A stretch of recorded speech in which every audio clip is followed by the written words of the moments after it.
Hello all, and welcome back to Tangents on Cracked Spines with your host, Frankie. I do apologize if the audio's a little off. I forgot my headset today, and my voice isn't what it could be. However, I'm not recording at home, so no screaming at the puppy or mewing from the cats. If you're new here, welcome. However, you might want to go back like 33-ish episodes if you would like to start this story from the beginning. Everyone else, welcome back. I'm glad to have you. What do I do here? I read books that are in the public domain and let my ADHD go off on tangents on whatever it sparks.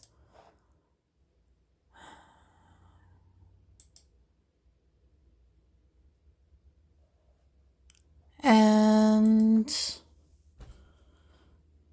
I don't edit. Sorry. There's going to be awkward pauses and things like that. If I ever let my partner get his hands on my podcast, that might change. But I would feel bad having him enhance the audio without paying him.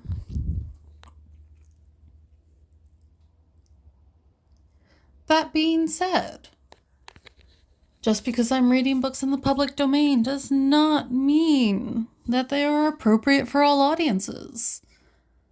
They are still very much not politically correct and violent and have explicit scenes. I also cuss, so listener discretion is advised, especially if you are under the age of 13. So now, we are reading Dracula by Bram Stoker. And what happened in the last one? Well, they decided to divide and conquer.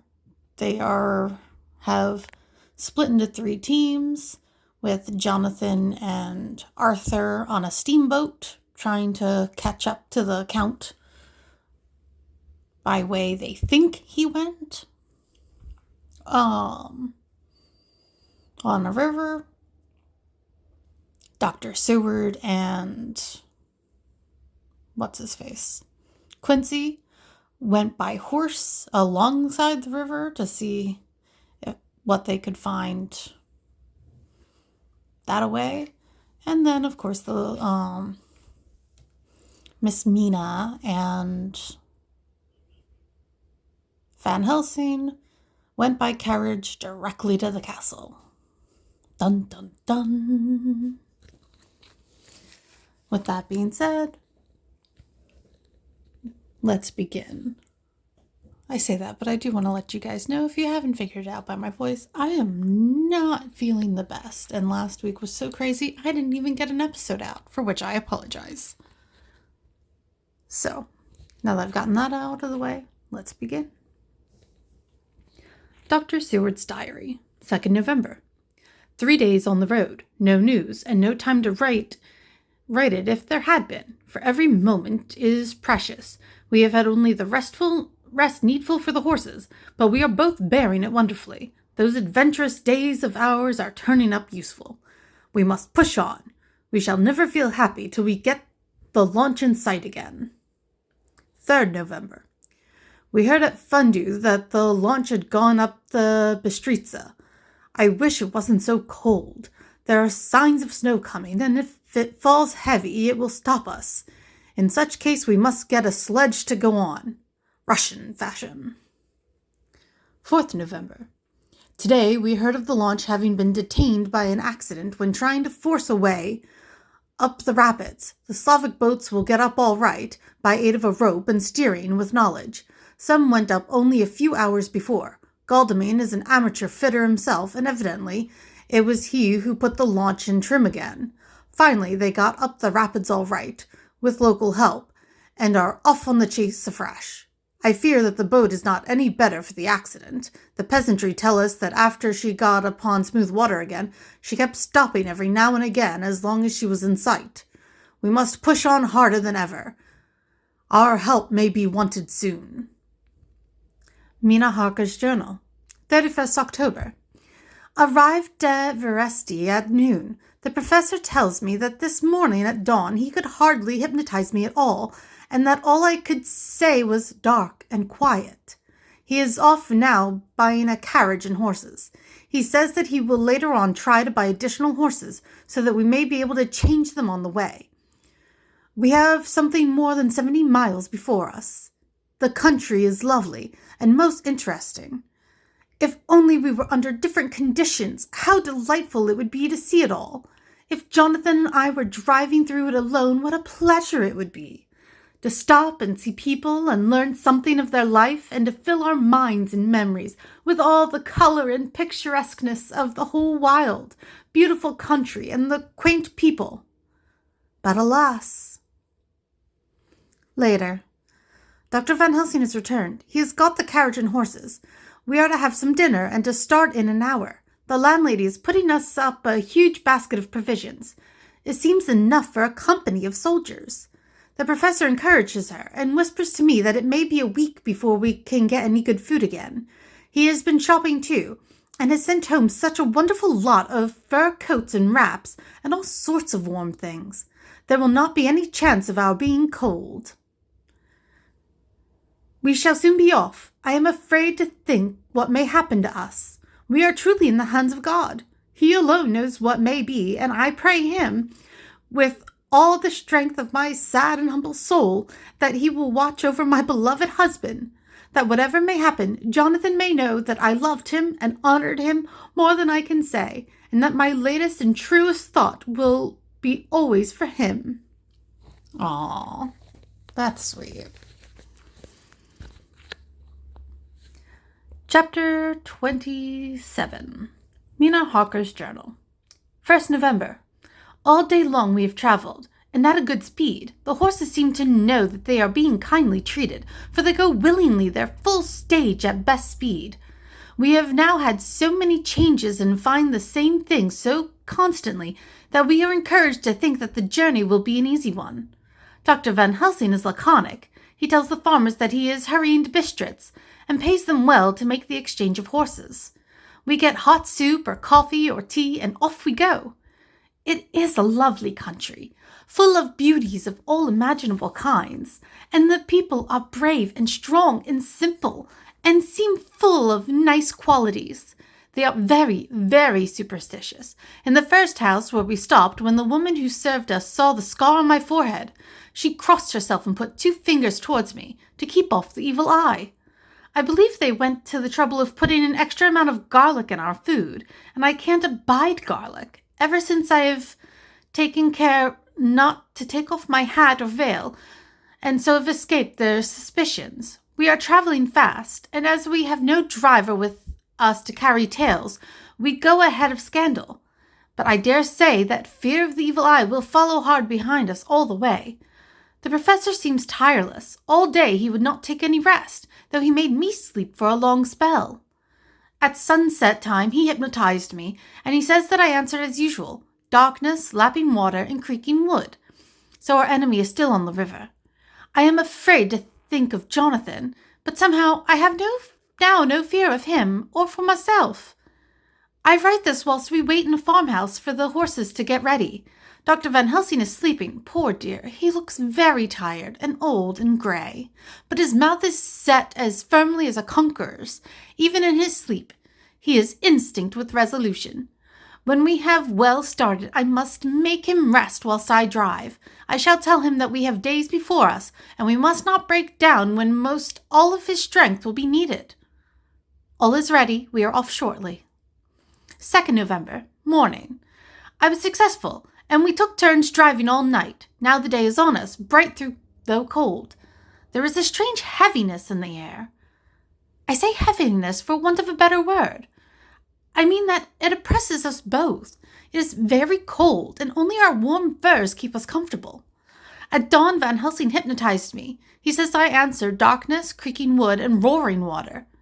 So the river is changing as they ascend. I do hope that my darling will not run any chance of danger, more than need be, but we are in God's hands. 2nd November, night. All day long driving, the country gets wilder as we go, and the great spurs of the Carpathians, which at Veresti seemed so far from us and so low on the horizon, now seem to gather round us and tower in front. We both seem in good spirits. I think we make an effort to cheer the other. In the doing so, we cheer ourselves. Dr. Van Helsing says that by morning we shall reach the Bargo Pass. The houses are very few here now, and the professor says that the last horse we got will have to go on with us, as we may not be able to change. He got 2 in addition to the 2 we changed, so that now we have a rude 4 in hand. The dear horses are patient and good, and they give us no trouble. We are not worried with other travelers, and so even I can drive. We shall get to the pass in daylight. We do not want to arrive before. So we take it easy, and have each a long rest in turn. Oh, what will tomorrow bring us? We go to seek the place where my poor darling suffered so much. God grant that we may be guided aright, and that he will deign to watch over my husband and those dear to us both, and who are in such deadly peril. As for me, I am not worthy in his sight. Alas, I am unclean to his eyes, and shall be until he may deign to let me stand forth in his sight as one of those who have not incurred his wrath. A blur. Memorandum by Abraham Van Helsing. 4th November. This is to my old and true friend John Seward, M.D. of Purefleet, London, in case I may not see him. It may explain. It is morning, and I write by a fire which all the night I have kept alive, Madam Mina aiding me. It is cold, so cold, that the grey heavy sky is full of snow, which when it falls will settle for all winter as the ground is hardening to receive it. It seems to have affected Madam Mina. She has been so heavy of head all day that she was not like herself. She sleeps and sleeps and sleeps. She, who is usual so alert, have done literally nothing all the day. She even have lost her appetite. She make no entry into her little diary, she who writes so faithfully at every pause. Something whispered to me that all is not well. However, tonight she is more vif. Her long sleep all day have refreshed and restore her. For now she is all sweet and bright as ever. At sunset I tried to hypnotize her, but alas, with no effect. The power has grown less and less with each day, and tonight it failed me altogether. Well, God's will be done, whatever it may be, and whithersoever it may lead. Now to the historical, for as Madam Mina write not in her stenography, I must in my cumbrous old fashion, that so each day of us may not go unrecorded. We got to Bargo Pass just after sunrise yesterday morning. When I saw the signs of the dawn, I got ready for the hypnotism.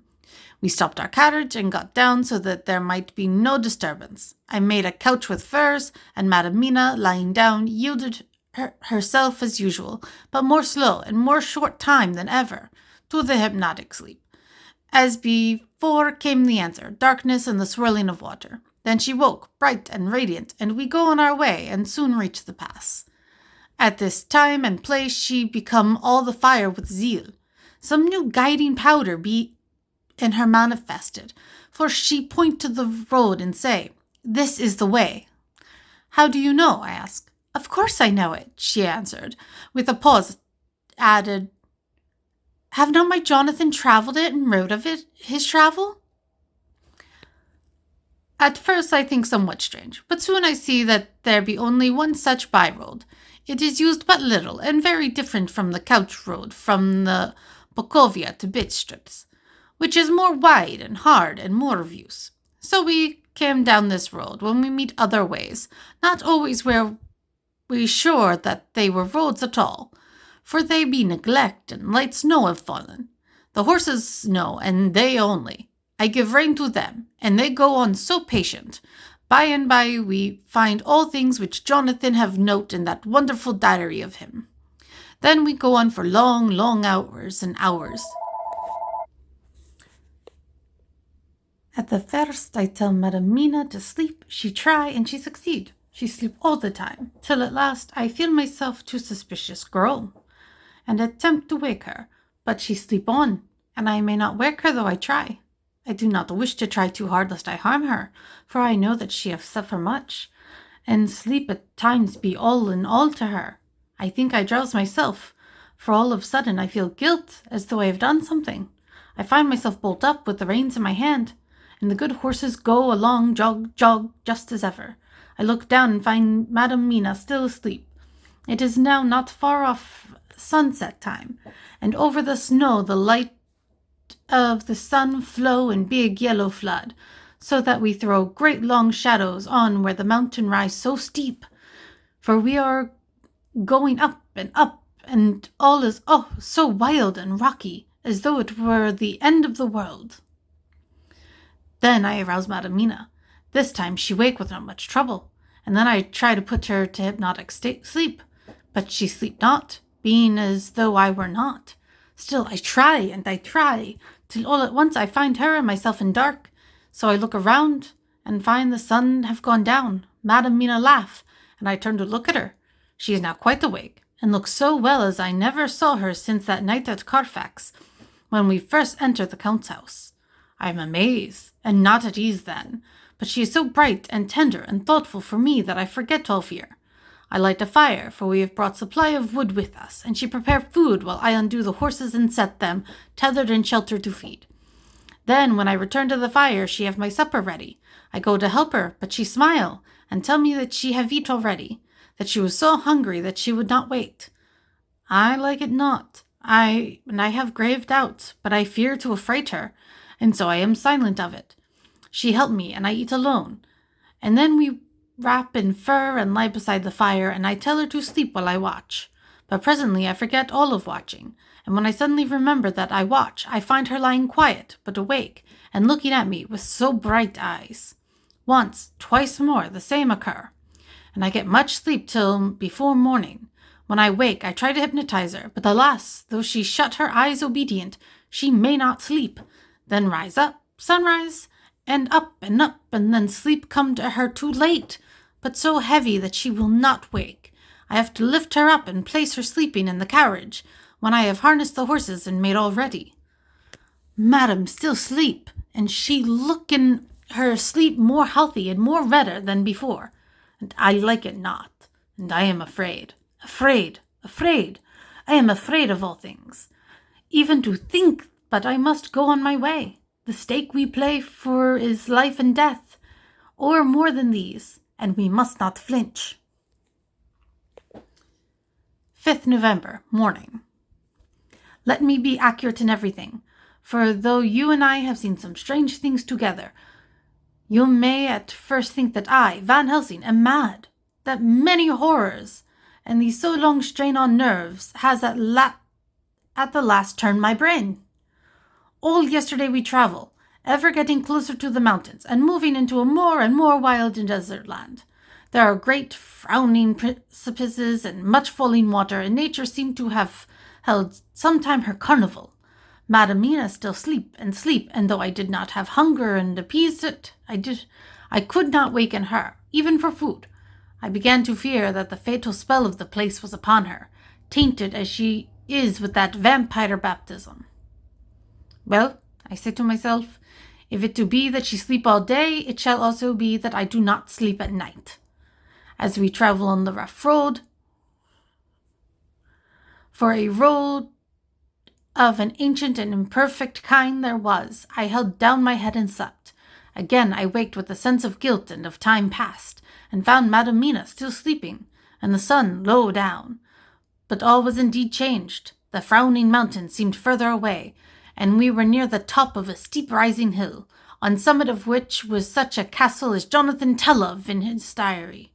At once I exulted and feared, for now, for good or evil, the end was near. I woke Madam Mina and again tried to hypnotize her, but alas, unavailing till too late. Then, ere the great dark came upon us, for even after down sun, the heavens reflected the gone sun on the snow, and all was for a time in a great twilight. I took out the horses and fed them in what shelter I could. Then I make a fire, and near it I make Madam Mina, now awake and more charming than ever, sit comfortable amid her rugs. I got ready for food, but she would not eat, simply saying that she had not hunger. I did not press her, knowing her unavailingness, but I myself eat, for I must needs now be strong for all. Then, with the fear on me of what might be, I drew a ring so big for her comfort, round where Madam Mina sat, and over the ring I passed some of the wafer, and I broke it into fine so that all was well guarded. She sat still all the time, so still as one dead, and she grew whiter and even whiter till the snow was not more pale, and no word she said. But when I drew near she clung to me, and I couldn't know that the poor soul shook from her head to her feet with a tremor that was pain to feel. I said to her presently, when she had grown more quiet, "Will you not come over to the fire?" For I wished to make a test of what she could. She rose obedient, but when she had made a step she stopped and stood as one stricken. "Why not go on?" I asked. She shook her head and, coming back, sat down in her place. Then, looking at me with open eyes, as of one waked from sleep, she simply said, "I cannot," and remained silent. I rejoined, for I knew what she could not. None of those that we dreaded could, though there might be danger to her body, yet her soul was safe. Presently the horses began to scream and tore at their tethers till I came to them and quieted them. When they did feel my hands on them, they whinnied low as in joy, and licked at my hands and were quiet for a time. Many times, though, the night did I come to them, till it arrived to the cold hour when all nature is at lowest, and every time my coming was with quiet of them. In the cold hour the fire began to die, and I was about stepping forth to replenish it, for now the snow came in flying sweeps, and with it a chill mist. Even in the dark there was a light of some kind, as there ever is over snow, and it seemed as though the snow flurries and the wreaths of mist took shape as of women with trailing garments. All was in dead, grim silence, only that the horses whinnied and cowered, as if in terror of the worst. I began to fear, horrible fears. But then came to me the sense of safety in that ring wherein I stood. I began, too, to think that my imaginings were of the night, and the gloom, and the unrest that I have gone through, and all the terrible anxiety. It was as though my memories of old Jonathan's horrid experience were befooling me, for the snowflakes and the mist began to wheel and circle round till I could get as though a shadowy glimpse of those women that would have kissed him. And then the horses cowered lower and lower, and even moaned in terror as men do in pain. Even the madness of fright was not to them, so that they could break away. I feared for my dear Madam Mina when these weird figures drew near and circled round. I looked at her, but she sat calm and smiled at me. When I would have stepped to the fire to replenish it, she caught me and held me back and whispered, like a voice that one hears in a dream, so low it was, "No, no, do not go without. Here you are safe." I turned to her, and looking in her eyes, said, "But you? It is for you that I fear." Whereat she laughed, laugh low and unreal, and said, "Fear from me? Why fear from me? None safer in all the world from them than I am." And as I wondered at the meaning of her words, a puff of wind made the flame leap up, and I see the red scar on her forehead. Then, alas, I knew. Did I not? I would soon have learned, for the wheeling figures of mist and snow came closer, but keeping ever without the holy circle. Then they began to materialize till, if God have not taken away my reason, for I saw it through my eyes, there were before me in actual flesh the same 3 women that Jonathan saw in the room, when they would have kissed his throat. I knew the swaying round forms, the bright hard eyes, the white teeth, the ruddy color, the voluptuous lips. They smiled ever at poor dear Madam Mina, and as their laugh came through the silence of the night, they twined their arms and pointed to her and said in those so sweet, tingling tones that Jonathan said were of the intolerable sweetness of water glasses, "Come, sister, come to us, come, come." In fear I turned to Madam Mina, and my heart with gladness leapt like flame, for oh, the terror in her sweet eyes, the repulsion, the horror told a story to my heart that was all of hope. God be thanked she was not yet of them. I seized some of the firewood which was by me, and holding out some of the wafer, advanced on them towards the fire. They drew back before me and laughed their low horrid laugh. I fed the fire, and feared them not, for I knew that we were safe within our protections. They could not approach me, while so armed, nor Madam Mina while she remained in the circle, which she could not leave no more than they could enter. The horses had ceased to moan, and lay still on the ground. The snow fell on them softly, and they grew whiter. I knew that there was for the beasts no more of terror.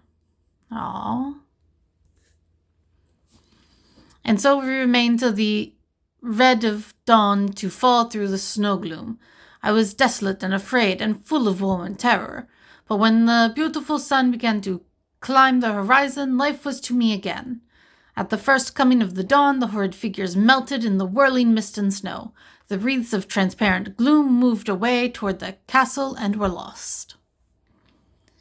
Instinctively, with the dawn coming, I turned to Madam Mina, intending to hypnotize her, but she lay in a deep and sudden sleep, from which I could not wake her. I tried to hypnotize her through her sleep, but she made no response. None at all, and the day broke. I fear yet to stir.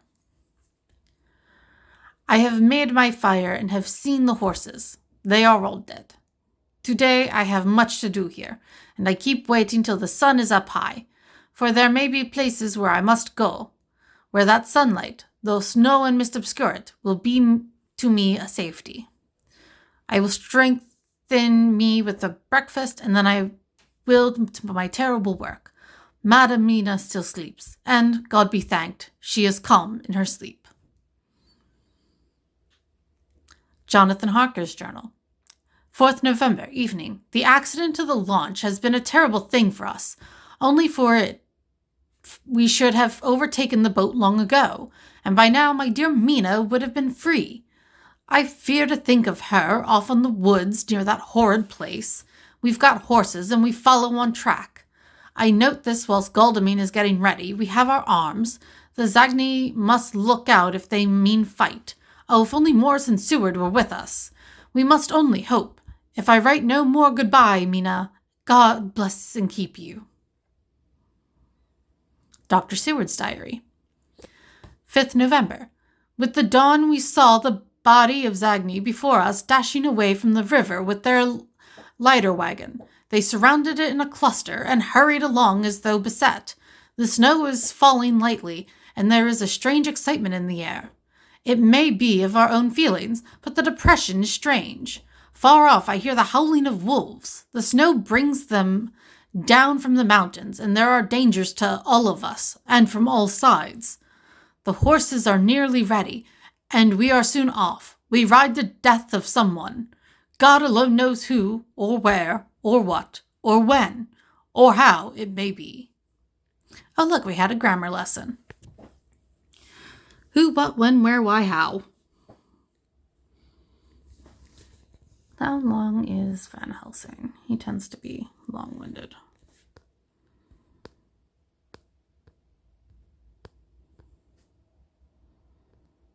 Yeah, he's too long for my current abilities. So, thank you all for listening. We are now about 97% of the way through our telling of Dracula. Supposedly we have around 200 pages left. Thank you all for listening with me.